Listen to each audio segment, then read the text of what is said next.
네, 하나님이 주신 말씀 읽겠습니다. 로마서 5장 1절부터 2절 말씀입니다. 네, 우리 한 목소리로 함께 읽도록 하겠습니다. 시작. 그러므로 우리가 믿음으로 의롭다 하심을 받았으니 우리 주 예수 그리스도로 말미암아 하나님과 화평을 누리자. 또한 그로 말미암아 우리가 믿음으로 서 있는 이 은혜에 들어감을 얻었으며 하나님의 영광을 바라고 즐거워하느니라. 아멘. 오늘 이 질문으로 말씀을 시작하고자 합니다. 그리스도를 믿는다. 그리스도를 믿는다고 하는 그 신앙을 우리가 고백하잖아요. 그 안에는 여러 가지가 또 생명도 있고 또 거룩도 있고 여러 가지가 있지만 하나님과의 평화라는 현실을 우리가 참 귀하게 우리가 생각합니다. 우리가 살아가면서 참 너무나 많이 소망하면서도 또 그 가운데 거하지 못하는 게 이 평화이고 화평이죠. 그래서 오늘 본문은 로마서 5장을 이제 시작하고 있습니다. 4장까지가 끝났어요. 5장을 시작하면서 이 화평, 하나님과의 화평, 평화의 이슈를 꺼내고 있습니다. 바울이. 그래서 우리들에게 이 질문을 하고 있는 거예요. 우리는 과연 산자로서 하나님과의 화평을 경험하고 있는가? 우리가 칭의, 거듭남. 그때 우리는 구원을 받았죠. 이 구원받은 우리가 하나님과의 진정한 화평을 현실 속에서 경험하고 있는가라는 것이죠. 여러분, 하나님과의 화평의 평화의 그 상태를 통해서 삶 가운데, 우리의 삶 가운데 참된 평화를 우리가 누리고 있는가? 우리가 자문하며 말씀에 들어갑니다. 하나님께서 우리 모두에게 이 시간 참된 평화를 부어주시기를 축복합니다. 로마서 4장까지가 끝났습니다. 이 분기점인데요. 오늘부터 5장이 시작이 됩니다. 5장부터는 성화에 대한 가르침이 주된 내용을 이룹니다. 즉 이미 그리스도를 구원자로 영접한 사람들을 전제로 한 가르침이 주를 이루고 있다는 것이죠. 성화라는 것은. 우리는 이전에는 죽은 자였습니다. 로마서 1장부터 4장까지 우리가 열심히 말씀을 이제 달려왔습니다. 근데 로마서 1장부터 4장까지의 주된 내용은 죽은 자들을 향한 복음의 메시지였어요. 죽은 자들을 주로 대상을 하고 있습니다. 우리들은 이제 저와 여러분은 어떤 자입니까? 죽은 자입니까? 아니죠. 산자죠. 살아있는 자입니다. 우리가 죽은 자, 살기 전에, 거듭나기 전의 상태를 되돌아보게 했습니다. 자, 이제 5장부터는 정말로 더 직접적으로 우리들에 대한 이야기입니다. 산자들을 향한 하나님의 말씀이죠. 로마서 5장부터 8장까지 아주 대단원의 너무나 아름다운 성경 중의 성경, 복음 중의 복음입니다. 로마서 5장부터 8장. 그 중에 최고봉, 에베레스트와 같은 것이 로마서 8장이죠. 그것을 향해서 쫙 이제 가는 거예요. 이 로마서 5장부터 8장까지가 전제로 하고 있는 주된 대상이 바로 산자들에 대한 이야기입니다. 살았으면 끝났는 것이냐? 그것이 아니죠. 우리의 믿음을 또 이 땅을 그리스도의 형상대로 또 그리스도의 영광을 위하여 살아갈 수 있도록 이 산자들을 향한 메시지를 전하고 있습니다. 이 산자는 의롭다고 여기심을 받은 자들이죠. 그들을 대상으로 하고 있습니다. 이 5장은 시작하면서 이것을 먼저 선포하고 있습니다. 그것은 뭐냐면 우리가 의롭게 되었으니, 오늘 본문 말씀, 우리가 의롭게 되었으니, 칭의죠. 1장부터 4장까지 죽은 자들이 어떻게 거듭나죠? 믿음으로 의롭다 함을 얻고 칭의로 거듭나게 되는 것이죠. 자, 이제 우리는 이제 산자가 되었습니다. 산자들은 오늘 본문 말씀처럼 너희가 의롭게 되었으니 뭐다? 하나님과 화평케 되었다. 자, 살아있는 자, 저와 여러분, 거듭난 자들에게 제일 처음 바울이 아주 초점을 맞춰서 강조하고 있는 것이 하나님과의 화평이다. 라는 것입니다. 화평, 평화입니다. 그것을 앞으로 나오는 모든 성화의 근원으로 선포하고 있습니다. 5장의 첫 구절인 1절을 로마서 이제 5장 1절의 시제를 보면 과거 시제로 되어 있습니다. 믿음으로 의롭다 하심을 받았으니 과거입니다. 믿음으로 여러분은 의롭다 함을 예전에 예수를 믿을 때 받았죠. 의롭게 되었습니다. 앞으로 계속 의롭게 되는 일이 남아있는 숙제가 아닙니다. 과거 한 사건, 한 시점에 믿음으로 의롭다 하심을 받았다라고 해서 과거에 아주 중요한 사건이 일어났다. 이 사건이 없으면 뒤에 건 없는 겁니다. 그걸 강조하는 거예요. 믿음으로 의롭다 하심을 받았으니 이것이 믿는 산자들의 모든 산자들의 가장 근원적인 기초고 이 위에 이제 하나하나 복음을 지금 쌓고 있는 거예요. 이 단번의 과거 사건으로 인해 그 과거 사건이 일어나서 끝이 난 것이 아니라 그 단번의 과거 사건의 영향이 지금까지 그리고 앞으로도 영원히 여러분에게 유효한 상태로 효력을 미치게 될 것입니다. 이 단번의 과거 사건으로 인해 지금 우리의 모든 것이 뒤바뀌게 되었다라는 것을 말씀하고 있는 것입니다. 과거 어느 때인가 결혼을 한 역사적인 순간이 있었기 때문에 지금 두 사람이 결혼 관계로 들어가서 생활을 하고 있는 것과 마찬가지라는 것이죠. 결혼을 하고 언약을 맺었기 때문에 지금의 모든 결혼에 대한 이야기를 하고 있는 것과 마찬가지입니다. 그것처럼 과거에 하나님의 은혜로 그리스도를 우리가 영접을 했죠. 그리고 하나님에 의해 의롭다고 선언된 순간이 반드시 있어야 되고 우리는 있었다라는 것입니다. 우리가 과거에 그리스도를 구원자로 영접했기 때문에 뭐가 이루어지고 있습니까? 지금 하나님과 우리는 화평을 누리고 있습니다. 하나님과 내가 화평한 관계인가? 의심이 든다면 과거에 단번에 일어났던 변하지 않는 그 과거의 사건을 떠올리라는 것입니다. 의심치 말고 하나님의 화평을 주장하고 믿고 선포하라는 뜻입니다. 우리는 그리스도를 영접하는 순간 의롭다함을 입었고 지금 우리는 하나님과 화평을 누리고 있습니다. 한글 번역이 화평을 누리자 이렇게 되어 있지만 더 정확한 번역이 되려면 하나님과 화평을 우리가 누리고 있습니다 라는 현재형이어야 합니다. 원문이 현재형으로 되어 있거든요. 화평을 하나님과 누리자. 지금 못 누리고 있으니까 누리기 위해서 노력하자. 이런 뜻이 아니라 원문으로 보면 의롭다함을 입었기 때문에 우리는 하나님과 현재 화평을 누리고 있습니다 라는 의미가 됩니다. 그래서 우리는 정말 깊이 우리 모두 저와 여러분 고백할 수 있기를 바랍니다. 우리는 현재 하나님과 화평을 누리고 있습니다.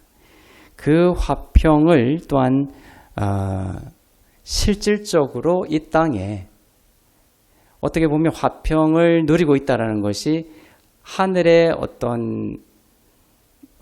풀린 것이라고 볼 수가 있겠죠. 하늘의 뜻이 이 땅에 이루어지는 것입니다. 그러니까 언약적이고 신분적으로 하나님과 화평한 상태가 되었고 그것은 우리의 어떠한 잘남으로가 아니라 예수 그리스도의 공로로 된 것이기 때문에 우리의 어떤 잘못으로 하나님과의 화평이 깨지는 것 아닙니다.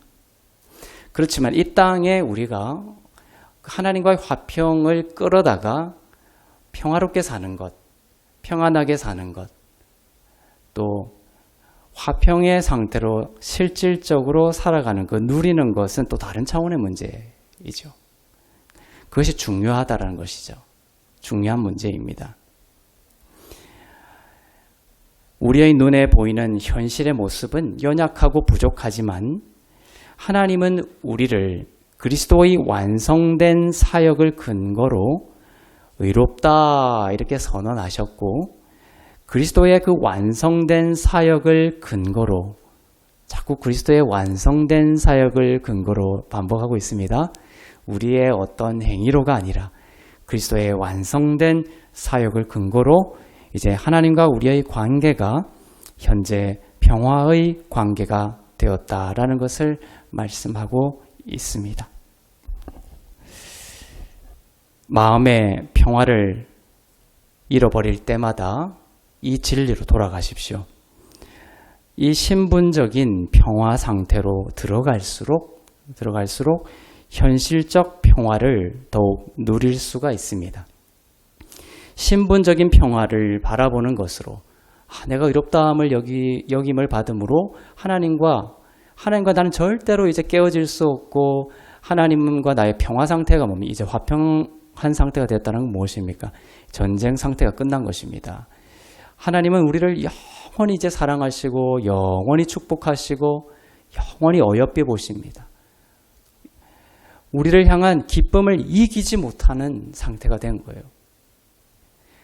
세상 사람 날 몰라줘도 주님은 달라요. 이제 화평한 상태가 되기 때문에 세상 사람 나 떠나고 세상 사람 날 몰라주고 내가 억울한 일을 당해도 하나님은 이제는 우리의 그 화평한 상태가 이루어졌기 때문에 우리에 대한 기쁨을 이기지 못하고 끝없이 우리를 영원히 사랑하시는 그러한 화평의 상태가 된 것이죠.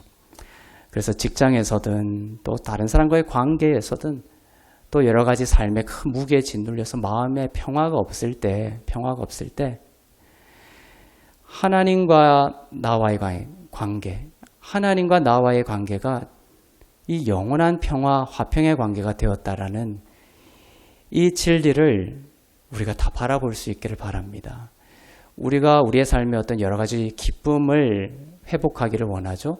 근데 그 모든 기쁨의 근원이 무엇입니까? 구원의 기쁨이에요. 구원의 기쁨을 주목하다 보면 내가 저 사람 때문에 힘이 들어요. 그런데 이 구원의 기쁨으로 들어가는 겁니다.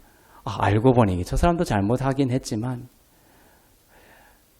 본질로 들어가 보니까 정말 내가 죽을 자였잖아요. 내가 신을 죽이고 내가 모든 언약을 어기고 내가 지옥에 떨어지고 영원의 형벌을 받을 나였는데 그러니까 그 사람과의 관계가 이제 서서히 이제 멀어지고 하나님과 나의 관계로 들어가면서 이 구원의 기쁨을 회복하게 되면 이제 처음에 괴로웠던 그 일이 이제 작게 느껴지는 거예요. 그 모든 구원의 기쁨이 이 세상에 있는 그 모든 원망과 어려움을 삼켜버리는 이런 단계가 옵니다.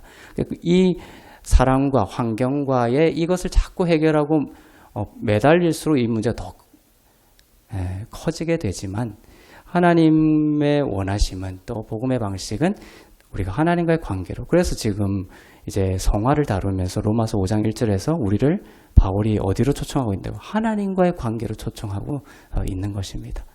하나님과의 관계가 내가 이제 화평한 관계가 되었다라는 그것을 우리가 바라보고 그것의 의미에 깊이 들어가고 묵상할수록 우리의 그 불안하고 두렵고 염려하고 이런 현실적인 불안정한 곳에 하나님의 화평이 태평양처럼 이렇게 스며들어오는 거예요.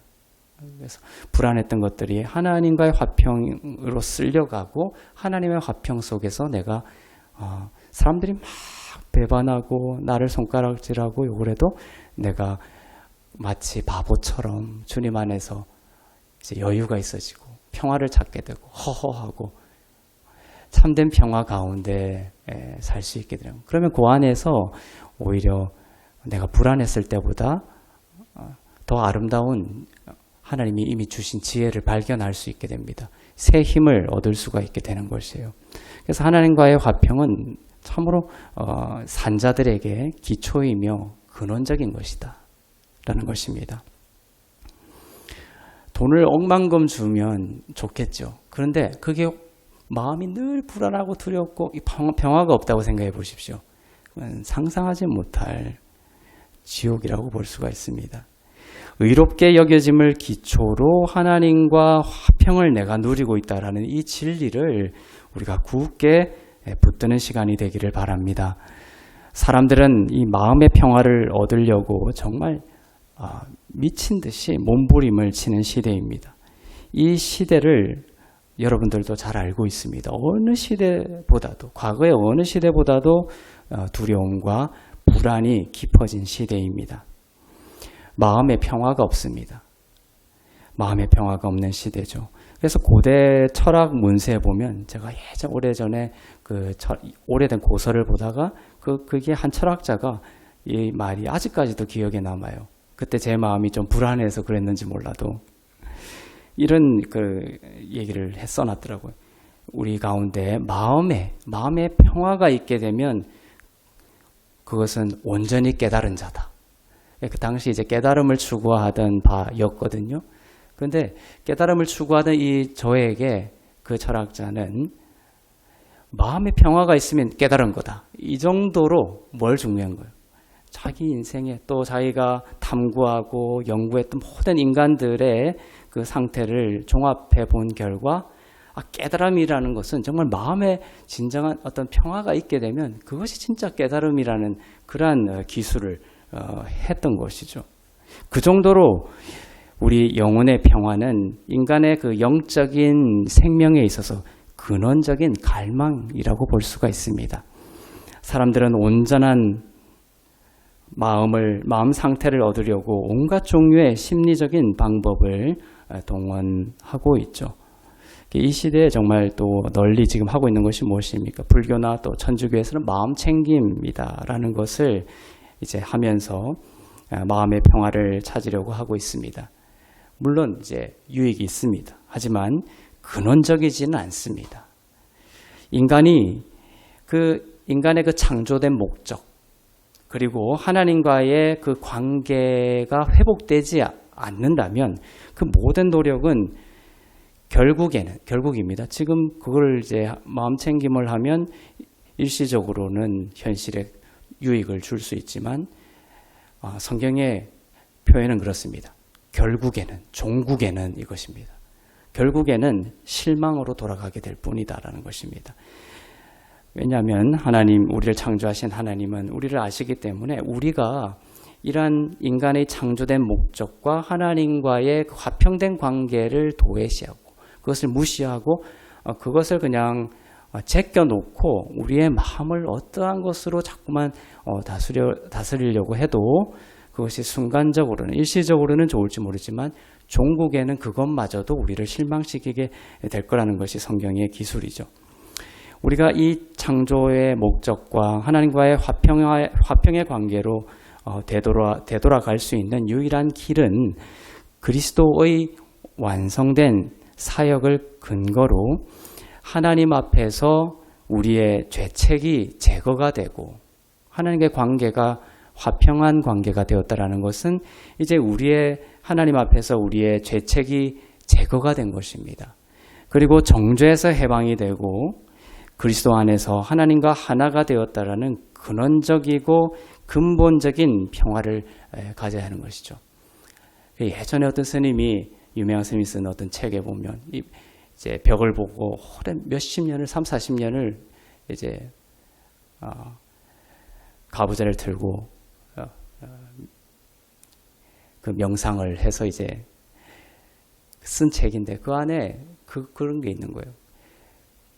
그걸 하면서도 끊임없이 올라오는 어떤 뭔가 설명할 수 없는 어떤 내면의 텅 빈 불안. 그것을 성경은 명확하게 이야기하죠. 그것은 뭐냐면 우리 내면에 무엇이 예수님이 해결하시기 위해서 오신 것이 뭐죠? 죄책이고 정죄예요. 이것을 인간이 어떤 수행을 통해서 어떠한 훈련을 통해서 어떠한 마음챙김을 통해서 하더라도 이걸 해결할 수 없습니다. 그것을 알고 마음챙김에 임해야 합니다. 마음챙김 하는 것 아주 좋습니다. 그렇지만 무엇을 알고 그것을 도구로 이용해야 되냐면 결국은 우리의 진정한 평화는 예수 그리스도의 완전한 사역을 통해서 우리가 더 이상 그리스도 예수 안에서 정죄함이 없다는 이 진리가 없으면 그 마음챙김은 결국은 우리를 실망시키고 무너뜨리게 될 거라는 것이죠.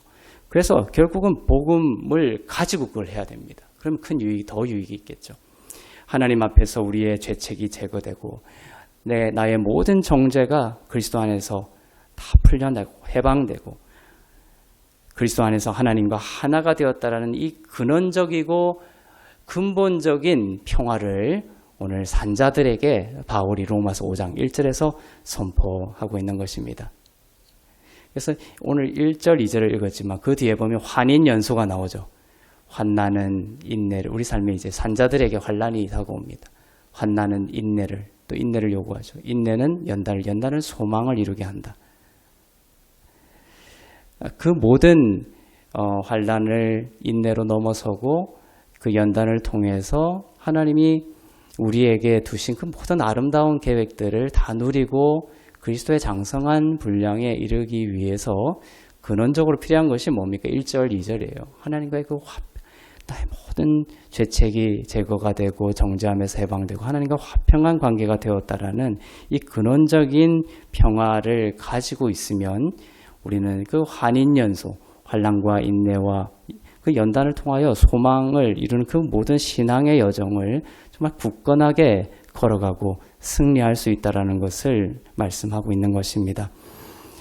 내가 너의 죄를 더 이상 기억하지 않는다. 우리가 묵상하고 마음 챙김하고 명상하고 할 때 순간적으로 우리를 결국은 단칼에 무너뜨리면서 쳐들어오는 게 있어요. 그것이 바로 죄의 부분입니다. 결국은. 이 죄라는 것을 어떤 다른 이름으로 다른 모습으로 쳐들어와서 결국은 우리의 영혼을 평화롭지 못하게 하고 우리를 두려움에 빠뜨리게 하고 다시금 인간적인 수행의 열심으로 몰입하게 만드는 그 사단이 쓰는 도구가 바로 우리 육신에 있는 것이 바로 이 죄라는 것이고 거기에 복음으로써 우리가 싸우지 아니하고 반응하지 아니하고 그것을 그대로 그냥 그 유혹과 목소리를 받아들이고 복음은 새 언약은 내가 더 이상 너의 죄를 기억하지 않는다. 내가 너의 허물을 보지 않는다라는 것이 새 언약이죠. 히브리서 8장에 나와 있습니다. 내가 더 이상 너희의 허물을 기억하지 않고 너희의 죄를 기억하지 않겠다. 이 새 언약입니다. 그 새 언약이 오면 옛것은 사라져가는 것이라고 기록하고 있습니다. 이것이 모든 우리의 평화의 기초가 되어야 되는 것이요. 이 기초가, 이 믿음이 단단하게 서 있지 아니하면 마음 챙김을 하든 묵상을 하든 명상 무엇을 하든 간에 결국은 어느 순간 와르르 무너지는 거예요. 그렇죠?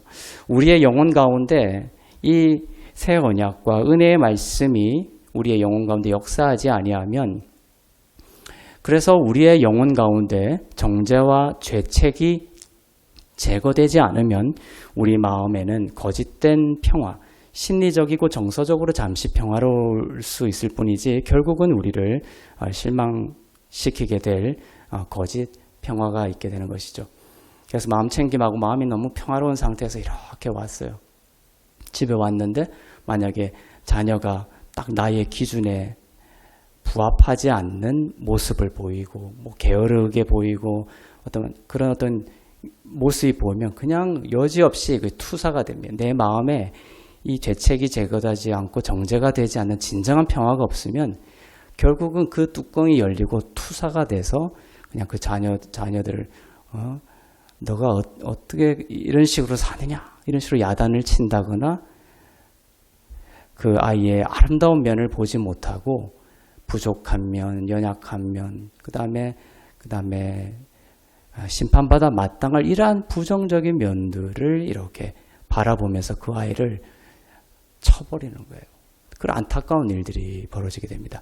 그러나 정말 내 안에 모든 복음으로서 내 마음이 진정한 평화를 누리게 되면 그 평화가 흘러가는 거예요. 예수님이 병든 자에게 손을 얹을 때 병이 예수님에게 옮겨오지 않고 예수님의 평화와 예수님의 생명이 흘러간 것처럼 그렇게 돼야 되는 거죠. 내가 진정한 평화 가운데 하나님과 평화 가운데 있으면 어떤 자녀들이 그렇게 연약한 모습이 있어도 그냥 평화가 흘러갑니다. 괜찮다. 하나님의 약속을 선포하고 축복하고 그 아이의 아름답고 빛나는 모습을 바라보고 발견하게 해주고 이런 길로 가게 되는 것이죠. 이런 삶의 흐름이 되어야 되는 것입니다. 우리는 하나님과 평화를 누리게 됨으로써 이 세상의 삶에서 어떤 현실 속으로 들어감을 얻게 되었는지를 2절에서 말하고 있죠. 의롭게 되었으므로 평화를 누리고 있다 이렇게 했죠. 그러면서 이제 2절에 보면 우리가 어디로 들어가게 됐다는 거예요. 이제 그전에는 못 들어갔는데 이젠 들어가게 됐습니다. 들어가게 됐어요. 놀라운 거예요. 어디에 들어가게 됐다고 기록하고 있냐면 은혜에 들어가게 됐다는 겁니다. 2절에 보면 우리가 믿음으로 서 있는 이 은혜에 들어감을 얻었으며 하나님의 영광을 바라고 즐거워하느니라. 크게 보면 세 가지죠. 첫째는 은혜에 들어감을 얻었다. 두 번째는 하나님의 영광을 바란다. 세 번째는 하나님의 영광을 즐거워한다. 꼭 굳이 두 개로 나누면 첫째는 우리는 은혜에 들어감을 얻었다. 두 번째는 하나님의 영광을 바라고 즐거워한다. 이게 하나님과의 화평을 통해서 우리가 들어가게 된 이 땅의 영광스러운 특권이고 권세고 현실이에요. 여러분은 믿음으로 서 있는 은혜에 들어감을 얻게 되었습니다. 조금 은혜라는 것이 좀 추상적인 단어 같으니까 마음에 잘 와닿지 않을 수도 있습니다. 은혜에 들어감을 얻게 되었다. 여러분은 어떻게 생각하세요? 우리가 율법으로 들어가게 됐다라고 하면 이제 길고 거칠고 아주 힘든 여정을 이제 시작해야 되는 거예요. 여러분이 이제 율법으로 들어가게 되었다 하면 율법은 뭐냐면 인간에게 모든 걸 맡기는 거거든요. 인간 너가 잘하면 내가 복주고 인간 너가 못하면 내가 저주하겠다. 이거거든요. 신명기 8장. 근데 은혜에 들어가게 되었다는 것은 뭐냐면 그 모든 것을 예수님께 옮기는 겁니다. 예수님이 하셨기 때문에 너는 저주에서 벗어났다. 예수님이 하셨기 때문에 너는 이 축복을 받게 될 것이다. 예수님이 하셨기 때문에 이렇게 모든 것을 예수님께 돌릴 수 있는 권리와 주장을 할 수 있는 축복, 선물을 주신 것이 은혜에 들어가게 된 것입니다. 그리고 율법은 오지 않은 거예요. 이걸 해야, 인간이 해야 주어지는 것입니다. 그런데 은혜에 들어간다는 것은 어떤 의미냐면 예수님이 하신 것으로 인해서 온 것입니다. 이미 온 것입니다. 은혜에 들어갔다는 것은 그게 구약의 아브라함이든 믿음의 조상 야곱이든 이삭이든 누구든지 기록을 읽을 때 그들이 하나님으로부터 받은 것이 무엇이 있든지 읽든지 있는 것을 여러분들이 읽고 발견하든지 간에 은혜 아래 여러분이 들어갔다는 것은 그것이 다 여러분의 것이 되었다는 것입니다. 은혜에 들어갔다는 것은 예수님이 하신 일 때문입니다. 은혜는 우리는 자격이 없지만 예수님의 완성된 공로로 인해 예수님의 모든 생명과 충만이 우리에게 주어졌다라는 은혜입니다. 예수님의 완성된 공로로 예수님이 다 이루셨다라는 것 때문에 예수님 안에 있는 모든 생명이 우리에게 주어졌다라는 것을 우리들이 조금 일반적으로 흔히 쓰는 일상적인 용어로 제가 표현을 한번 해볼게요. 우리가 은혜에 들어갔다. 이 말은 이렇게 고백할 수 있는 거예요. 나로 인해서가 아니라 예수님으로 인해 나는 참으로 행복합니다. 이거예요. 그냥 쉽게 이야기하면. 뭔가 돈을 더 벌고 더 승진하고 뭐가 풀려가지고 아니라 예수님으로 인해 은혜에 들어감으로 인해 나는 지금 참으로 행복한 사람입니다. 행복합니다. 예수님으로 인해 나는 지금 아주 부유한 사람입니다. 풍족한 사람입니다. 자, 이것을 자꾸 거부하는 안의 육신의 소리를 들으면서 들을 거예요, 여러분들이. 저도 이거 하면서 자꾸 듣습니다. 육신은 밑에서 뭐냐 하면 뭐야 이게 이거예요. 너의 현실을 봐. 이 육신의 목소리가 계속 끊임없이 밑에서 저항하는 거예요. 그게 굴복하지 말아야 됩니다. 뒤돌아서면 안 되는 거예요. 그 목소리에. 그래서 그것을 저항하고 짓밟으면서 담대하게 선포해, 담대하게 은혜의 보좌 앞에 들어가서 이 고백을 하고 이것을 믿음으로 간직하는 사람은 이것을 맛보게 되어 있는 것입니다. 이 믿음의 싸움이에요. 예수님으로 인해 나는 참으로 부유합니다. 예수님으로 인해 나는 참으로 건강합니다. 신약에서는 그렇게 되어 있죠. 주님이 가난하게 되심은 믿는 자로 하여금 부욕해 함이라. 예수님이 왜 다 가난해지죠? 실오라기 하나 걸치지 않고 모든 것을 다 빼앗기셨어요. 우리도 그것처럼 다 가난하게 하기 위해서가 아니라 신약에서는 주님이 가난하게 되심은 믿는 자들로 하여금 부욕해 하기 위함이라. 그러니까 우리가 은혜에 들어감을 얻었기 때문에 담대히 고백할 수 있는 거예요. 예수님으로 인해 나는 정말 풍족한 자입니다. 이 부요의 영, 아들의 영, 부요의, 그래서 가난의 영, 결핍의 영, 고아의 영은 전부 사단이 주는 거예요. 그래서 주님의 은혜를 바라보면서 나는 부유합니다. 주님으로 인해서 나는 지금 아픈 부위가 있죠, 현실적으로. 그럼에도 불구하고 내가 은혜에 들어감을 입었다. 예수님으로 인해 나는 참으로 건강합니다. 주께서 채찍에 맞으심으로 내가 나음을 입었습니다. 이러한 믿음의 고백을 하는데, 그러면 또 육신의 소리는 뭡니까? 너가 지금 찌르고 있는 데가 있잖아. 통증이 있는데 무슨 그런 소리를 하냐? 이 목소리가 사단의 육신의 소리로 들어오는 겁니다.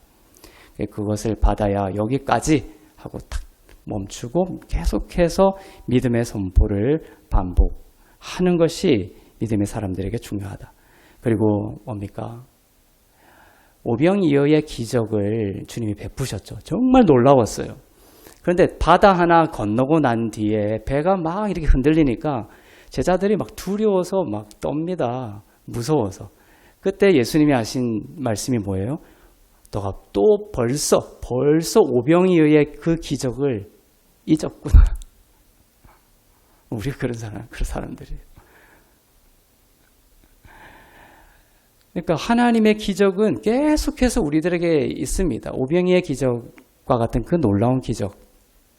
바다 위를 걷는 것도 기적이지만 땅 위를 걷는 것도 기적이죠. 발톱 하나가 이렇게 아파도 우리는 걷지 못해요. 이 교회 와서 예배 드리는 것은 엄청난 기적의 종합이에요. 그죠? 너무나 당연한 것이 아닙니다. 저는 죽을 때까지 여기서 설교할 수 있게 해달라고 이 기도 안에 모든 것이 다 들어가 있죠. 제가 아프거나 뭐 사고를 당하거나 큰일 당하거나 이런 설교할 수가 없잖아요. 모든 은혜의 그 종합이 여기 들어가 있는 것입니다. 그래서 지혜로운 사람은요, 하나님의 일을 더 사모하게 돼 있어요. 주님, 이 일도 안 하겠습니다. 저 바빠서 못 하겠습니다. 이것이 아니라 정말 지혜로운 사람은 하나님, 그 하나님의 일 저한테 맡겨주십시오. 그리고 끝까지 이 사명을 제가 할 수 있도록 주님이 도와주실 줄로 믿습니다 하면 뭡니까? 하나님이 그 일을 하실 수 있게 모든 것을 다 통치하시고 건강하게 해주시고 축복을 주시고 다 해주신다는 것이죠. 근데 그 지혜를, 성경적 지혜를 모르고, 나는 시간이 없으니까 이거 못해. 나 이거 부담스러우니까 못해. 이렇게 자꾸 하는 것은 오히려 하나님의 축복으로부터 자꾸 도망가는, 지혜롭지 않은 것일 수도 있는 것입니다. 그래서 이렇게 고백할 수 있는 거예요. 예수님으로 인해 나는 항상 기적 속에 살아갑니다. 예수님으로 인해 나는 항상 기적 속에 살아갑니다. 예수님으로 인해 나는 주 안에서 능치 못함이 없습니다. 제가 요거 얘기를 왜 하냐면 저한테 참 요것이 참 많이 괴롭혔거든요. 뭐 하나 이렇게 하나님이 소원을 주시고 음성을 주시면 자꾸 못하겠다라는, 이것이 어릴 때부터 계속 저라는 저뿐만이 아닐 것 같은데 적어도 저에게 계속해서 이것이 있어 왔던 것 같아요. 브레이크 같은 게 있어요. 근데 성경을 보니까 그리스도 예수 안에서 능치 못함이 없다. 예수 그리스도 안에 있는 자에게는 능치 못함이 없다. 그래서 이제 이것을 제가 이제 더 고백하게 되는 것이죠. 예수님으로 인해서 나는 주 안에서 능치 못함이 없다. 우리는 이 은혜에 들어감을 얻었습니다. 우리가 예수님을 바라보면서 두려움과 걱정을 내려놓고 평화 속으로 들어가고 안심하고 안식할수록 이 은혜의 영광을 누리게 될 것입니다.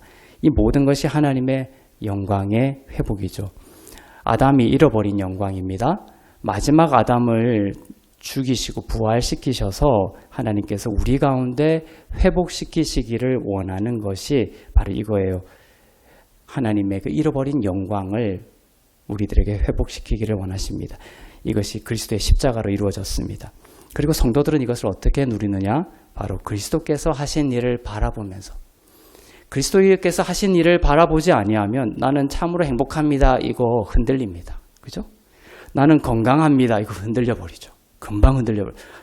좀 괜찮다가도 조금만 아프면 아이고 내 죽겠네 이제.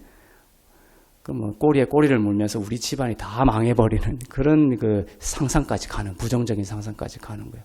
그러나 예수님이 하신 일을 바라보면 우리가 담대하게 선포할 수 있는 거예요. 주님이 채찍에 맞으심으로 나는 건강합니다.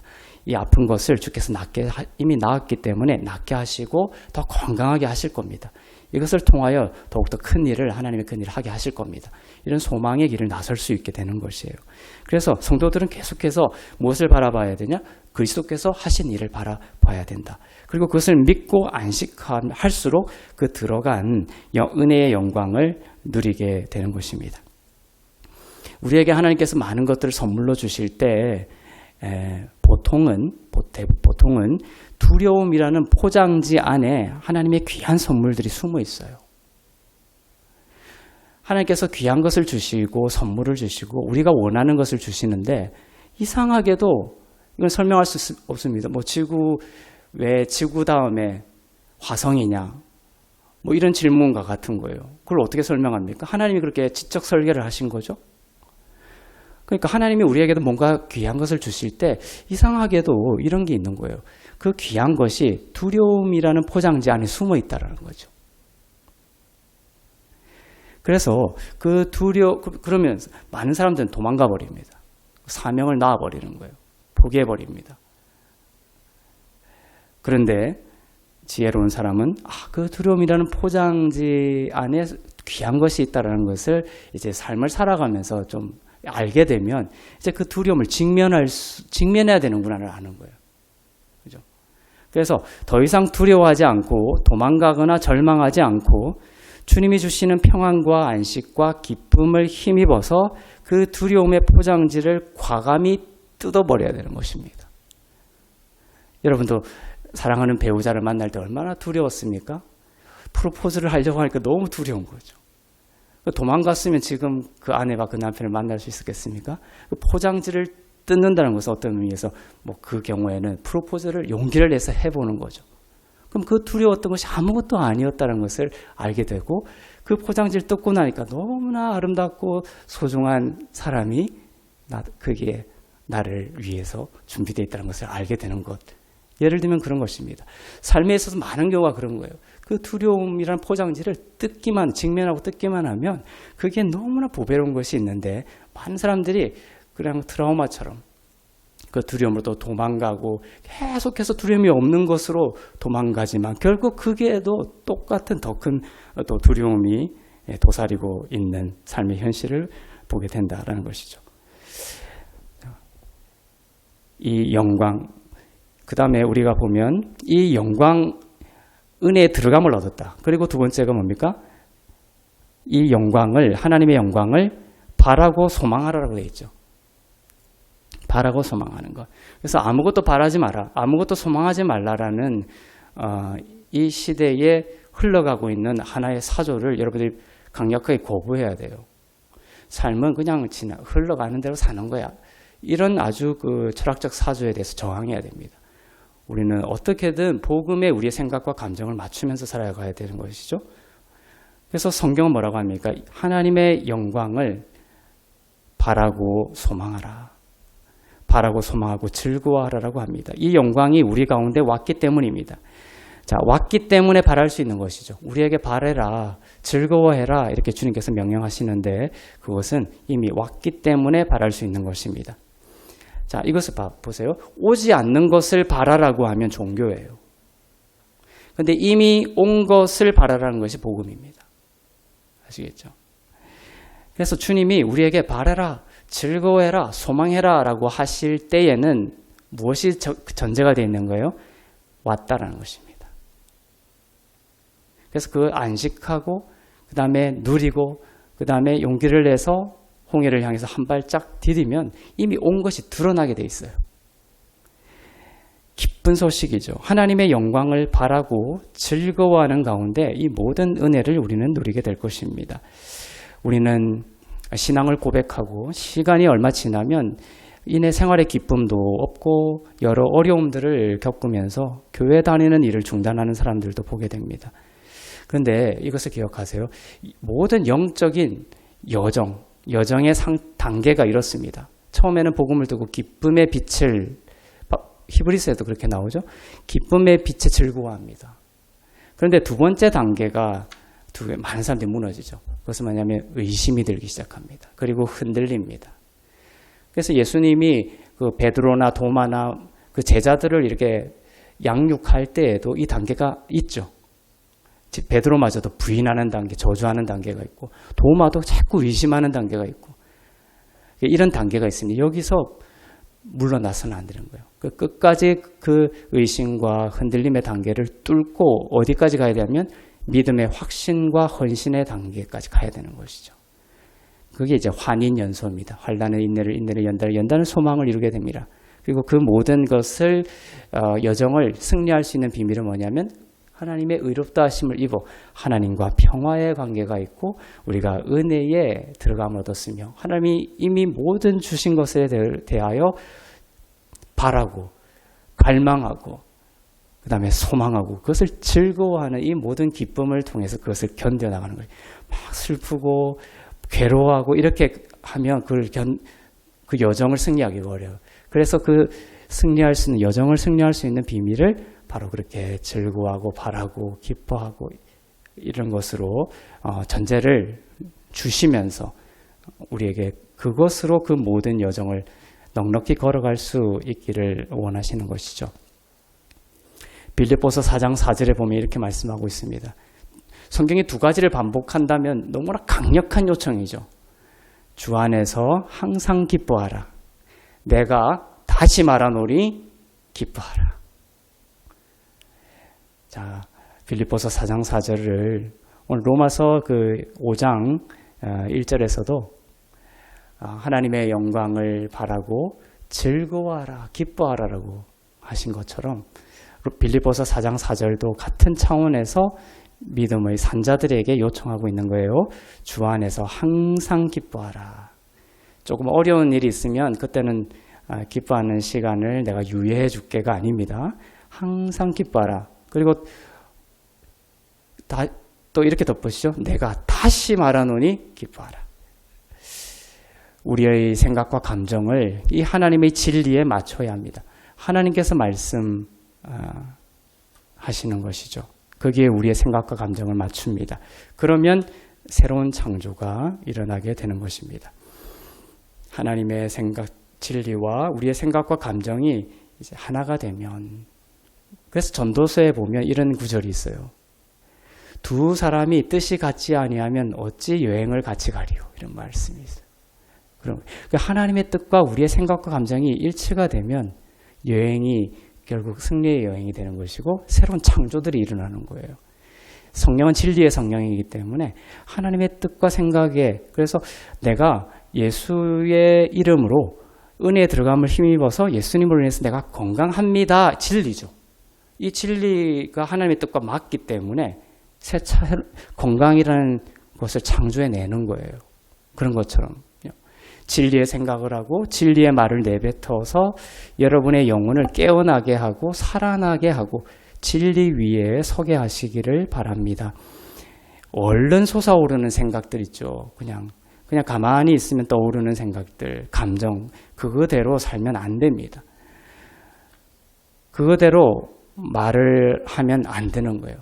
멈춰야 돼요. 입을 닫고 깊이 말씀 앞에 그 생각과 감정과 그 다음에 하고 싶은 말들을 말씀 앞에 놓는 시간들이 우리가 필요하죠. 눈에 보이고 오감을 통해 쏟아져 들어오는 정보가 유혹하고 의도하는 대로 육신의 생각과 감정을 따라가서는 안 되는 것입니다. 영과 진리를 붙드는 것으로 은혜 안으로 들어가십시오. 아까 쉬운 언어로 제가 표현했던 것을 다시 한 번 더 제가 고백하며 말씀을 마치고자 합니다. 우리는 은혜에 들어감을 얻었습니다. 예수님으로 인해 저와 여러분은 참으로 행복합니다. 우리 속으로 그렇게 한번 고백해 볼 수 있기를 바랍니다. 예수님으로 인해 나는 참 행복합니다. 그러면 행복한 일들이 일어나게 될 것입니다. 예수님으로 인해 나는 참으로 부유합니다. 그러면 열방의 부가 이사야서 60장 말씀처럼 여러분에게 몰려오게 될 것입니다. 예수님으로 인해 나는 참으로 건강합니다. 그러면 질병이 치유되고 건강을 회복하게 될 것입니다. 예수님으로 인해 항상 나는 기적 속에 살아갑니다. 그러면 광야를 걸어가지만 오병이어의 기적을 경험하며 살게 될 것입니다. 예수님으로 인해 나는 참으로 못할 것이 없습니다.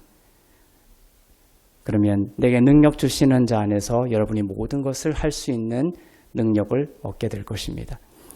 하나님의 영광을 이처럼 바라고 소망하고 믿음의 눈으로 있는 것처럼 보고 즐거워하시기를 바랍니다.